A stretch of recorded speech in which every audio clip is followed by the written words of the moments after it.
அப்பா எத்தனைய கொடுத்தா புள்ள எத்தனைய கொடுத்தான். அப்போ நாடு வளர்ந்துச்சு.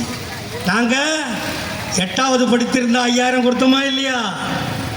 கல்யாணமே பிடிக்காத அம்மா வந்து அந்த 5000க்கு ஆஃப் படிச்சுதா இல்லையா?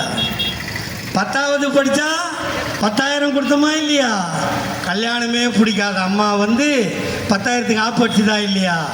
ஏன் திமுக மறுபடியும் வரணும்னு சொல்கிறேன்னா இதுக்காக தான்.